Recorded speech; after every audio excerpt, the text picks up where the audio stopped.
اپنی آواز کے بجائے اپنے دلائل کو بلند کیجیے۔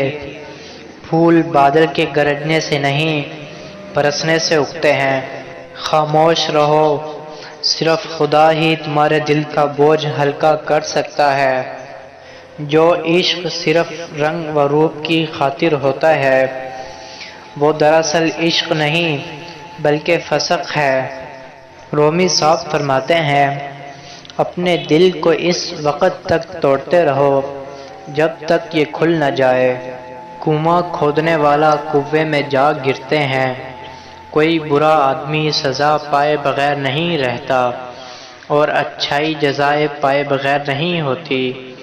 حق پر یقین رکھو اور باقی جو ہوتا ہے ہونے دو۔ درویشوں کے علاوہ دنیا کے باقی لوگ بچوں کی مانند ہیں جو دنیا کے کھیل میں مگن ہیں۔ آپ کے دل میں ایک موم بتی ہے، جلنے کے لیے تیار ہے۔ آپ کی روح میں ایک باطل ہے، بھرنے کے لیے تیار ہے۔ آپ کو محسوس ہوتا ہے، آپ نہیں جانتے۔ عقل قبر سے آگے نہیں دیکھ سکتی۔ قبر سے آگے عشق کا قدم اٹھتا ہے، اور عشق ایک جست میں زمان اور مکان والی کائنات سے آگے نکل جاتا ہے۔ یاد رکھیں، مقدس اور پاک مقام میں داخل ہونے کا راستہ آپ کے اندر ہے۔ دانائی کا تعلق بالوں کی سفیدی سے نہیں، عقل اور تجربے سے ہے۔ دل سیاہ ہو تو داڑھی کے سفید بالوں کی کیا وقت۔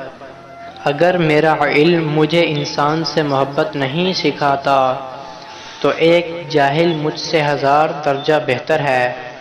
تمہاری اصل ہستی تمہاری سوچ ہے، باقی تو صرف ہڈیاں اور خالی گوشت ہے۔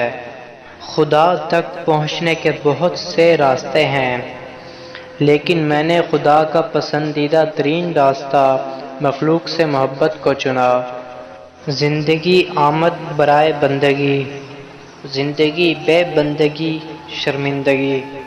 کسی نے مولانا رومی سے پوچھا کہ میرا دل تو بہت چھوٹا ہے اور دنیا کا غم بہت بڑا ہے، اسے میں اپنے دل میں کیسے سما سکتا ہوں؟ مولانا نے کہا، تمہاری آنکھیں بھی تو بہت چھوٹی ہیں، وہ تو ساری دنیا سما لیتی ہے۔ بیدار کر دینے والا غم غافل کر دینے والی خوشی سے بہتر ہے۔ کسی نے مولانا جلال الدین رومی سے پوچھا کہ دنیا کیا ہے؟ فرمایا، ہر وہ چیز دنیا ہے جو تمہیں اللہ سے دور کر دے۔ جب آپ کو پروں کے ساتھ پیدا کیا گیا ہے تو پھر ساری زندگی رینکنے کو ترجیح کیوں دیتے ہو؟ اگر تم عظمت کی بلندیوں کو چھونا چاہتے ہو تو اپنے دل میں انسانیت کے لیے نفرت کے بجائے محبت آباد کرو۔